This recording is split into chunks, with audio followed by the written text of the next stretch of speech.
నమస్తే, welcome to KK news. నేను శ్రీదేవి. తెలంగాణలో కాంగ్రెస్ సర్కార్ ఆపసోపాలు పడుతుంది. గతేడాది జరిగిన అసెంబ్లీ ఎన్నికల విజయంతో పార్టీ కేడర్లో కనిపించిన ఉత్సాహం ఇప్పుడు నీరుగారిపోతోంది. ఏ ముహూర్తాన హైడ్రా అంటూ ముఖ్యమంత్రి రేవంత్ రెడ్డి కూల్చివేతల పర్వానికి శ్రీకారం చుట్టారో గాని ఆ హైడ్రాయే ఇప్పుడు రేవంత్ సర్కార్ మెడకు చుట్టుకుంది. అప్పటి వరకు రేవంత్ కు ఇటు ప్రభుత్వంలో అటు పార్టీలు తిరుగులేని ఆమోదం కనిపించింది.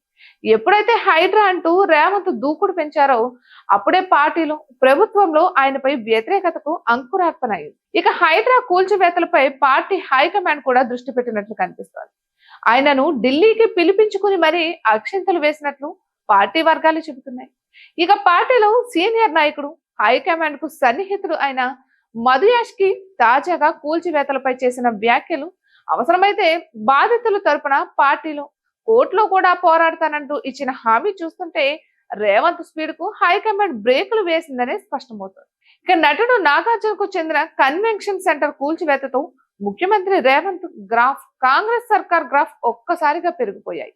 ఎప్పుడైతే ఆయన మూసి పక్కనే ఇల్లు నిర్మించుకుని దశాబ్దాలుగా ఉంటున్న సామాన్య మధ్యతరగతి ప్రజల నివాసాలపై దృష్టి సారించారో అప్పుడే ప్రజా వ్యతిరేకత మొదలైంది.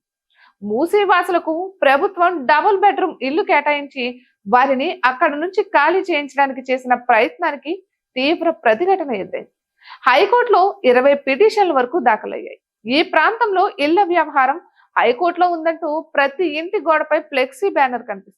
ఇక హైడ్రా కమిషనర్ రంగనాథ్ కు హైకోర్టు అక్షింతలు వేసింది. శనాదివారాల్లో ఇళ్ల కూల్చివేతలను నిలిపివేసింది. హైకోర్టు ఆదేశాలను ఉల్లంఘించి మరీ శనాదివారాల్లో కూల్చివేతలు ఎందుకు చేపడుతున్నారని సూటిగా ప్రశ్నించారు. ఇక హైకోర్టు ఆదేశాలను, నియమ నిబంధనలను ఖచ్చితంగా పాటించాలని, మరోసారి ఇలా చేస్తే కోర్టు ధిక్కారంగా పరిగణించి చర్యలు తీసుకుంటామని హెచ్చరించింది. ఇక హైడ్రా కూల్చివేతలతో ఒక్క హైదరాబాద్ లోనే కాదు, రాష్ట్ర వ్యాప్తంగా రేవంత్ ప్రభుత్వంపై వ్యతిరేకత వ్యక్తమవుతుంది. ఎన్నికల హామీల అమలులో రేవంత్ సర్కార్ విఫలమైన పాలనలో ప్రజల అంచనాలను అందుకోలేకపోయినా ఇంతవరకు ప్రభుత్వంపై పెద్ద వ్యతిరేకత కనిపించలేదు. కొంత సమయం ఇద్దామన్నట్లుగానే ప్రజలు ఉన్నట్లు కనిపించింది. అయితే ఎప్పుడైతే హైడ్రా సామాన్యుల నివాసాలపై దృష్టి పెట్టిందో అప్పుడే ప్రజాగ్రహం బగ్గుమంది. పార్టీలో కేబినెట్ లో సైతం హైడ్రా తీరుపై, రేవంత్ దూకుడుపై ఒకంత అసంతృప్తి వ్యక్తమవుతోంది.